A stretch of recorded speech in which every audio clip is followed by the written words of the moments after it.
wabarakatuh. Hai guys, perkenalkan nama saya Melani Alia Putri dari kelas 5A Ekonomi Syariah di STAI Sufyan Sawi Madinah.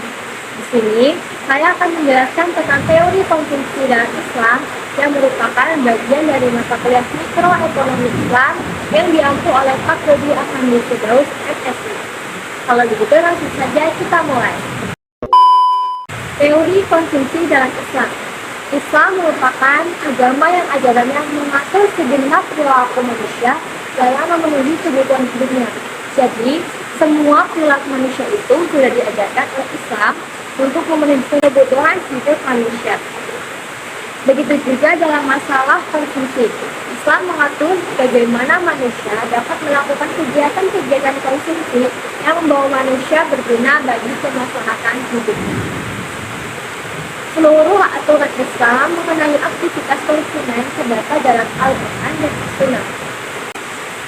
Allah Subhanahu wa Ta'ala berfirman dalam Al-Quran surat Al-Baqarah ayat 173 yang artinya, sesungguhnya Allah hanya mengharamkan bagimu bangkai, darah, daging-daging, dan binatang yang ketika disembelih disebut nama selain Allah.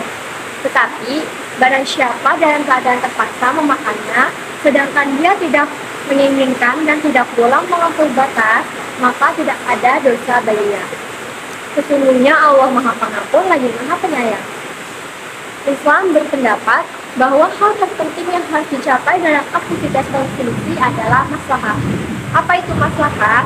Maslahah adalah segala bentuk keadaan, baik material maupun non-material, yang mampu meningkatkan kedudukan manusia sebagai manusia yang paling mulia. Maslahah memiliki dua kandungan, yaitu yang pertama manfaat dan yang kedua adalah berkah. Maslahah hanya bisa didapatkan oleh konsumen saat mengkonsumsi barang yang halal. Nah, hal itu dibagi menjadi tiga, yaitu halal menurut sifat zat, cara memprosesnya, dan cara mendapatkannya. Di sini ada beberapa poin penting dari teori konsumsi dalam Islam. Yang pertama itu, konsumsi harus memperhatikan kemaslahatan, yaitu kepentingan umum yang bermanfaat untuk masyarakat luas.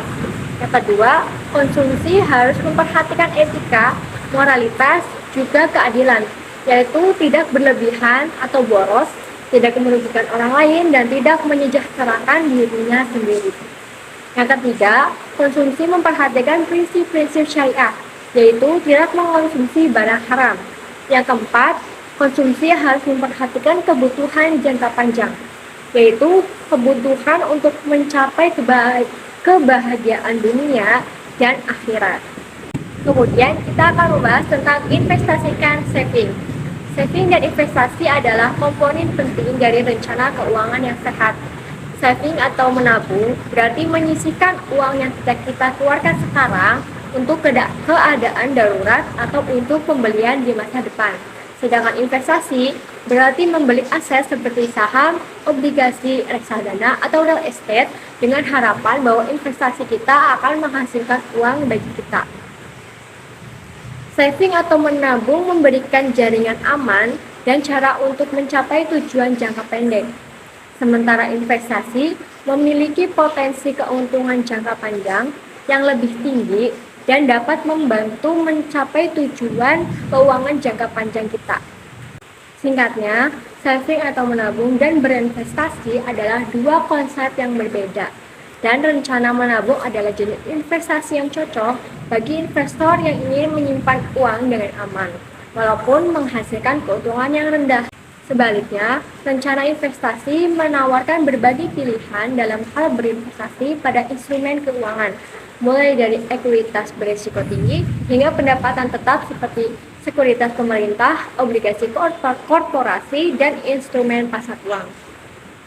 Investasi dalam Islam ada dua. Yang pertama, investasi produktif, yaitu investasi yang menghasilkan manfaat ekonomis dan sosial, seperti investasi dalam bisnis yang sah dan tidak merugikan orang lain.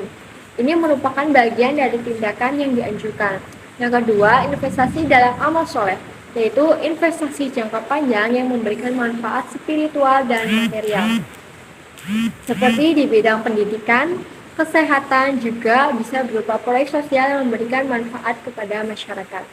Contohnya, di bidang pendidikan, dengan kita melanjutkan pendidikan kita ke jenjang yang lebih tinggi, itu termasuk dari investasi dalam amal soleh kepada diri kita sendiri. Yang nantinya, apa yang kita pelajari itu dapat bermanfaat untuk kita maupun untuk orang lain.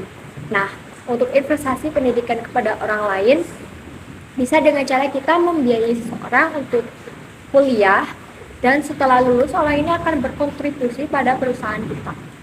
Kemudian, peran investasi dalam pengembangan tabungan. Yang pertama itu, investasi sebagai sumber pendapatan, yaitu investasi yang cerdas, di mana hal ini menjadikan sumber pendapatan berkelanjutan yang menghasilkan perlindungan finansial kepada individu dan keluarga di masa depan. Yang kedua, investasi meningkatkan kualitas hidup, yaitu investasi yang mendapatkan keuntungan yang berguna untuk meningkatkan kualitas hidup seseorang, seperti perumahan yang layak, akses layanan kesehatan yang baik, dan lainnya. Yang ketiga, investasi dalam pendidikan, yaitu investasi yang menghasilkan keterampilan dan pengetahuan yang lebih baik. Seseorang dapat meningkatkan potensi pendapatan dan memperkuat posisinya dalam masyarakat. Terakhir, saya akan membahas tentang keuntungan dari investasi dan saving. Keuntungan investasi. Yang pertama, berpotensi mendapatkan imbal hasil yang tinggi, yaitu investasi dengan cara cerdas yang dapat memberikan imbal hasil yang jauh lebih tinggi daripada tingkat bunga tabungan. Yang kedua, melawan inflasi, yaitu investasi yang dapat melawan dampak inflasi dengan imbal hasil yang melebihi laju inflasi. Dan yang ketiga, diversifikasi portofolio, yaitu mengurangi risiko dengan menyebar investasi ke beberapa aset. Kemudian keuntungan saving. Yang pertama itu keamanan dana, yaitu penyimpanan dana di tempat aman dan dijamin pemerintah keamanan tersebut. Yang kedua, kemudahan akses. Dana yang disimpan dapat diakses dengan mudah melalui ATM atau fasilitas perbankan online. Yang ketiga, atau yang terakhir, tidak ada risiko investasi. Maksudnya, penyimpanan tidak terkena risiko pasar seperti inflasi pada umumnya, karena saving itu menggunakan sistem penyimpanan. Baik, penjelasan saya selesai sampai di sini. Sekian penjelasan dari saya, kurangnya tolong dibenarkan, lebihnya dimanfaatkan. Assalamualaikum warahmatullahi wabarakatuh.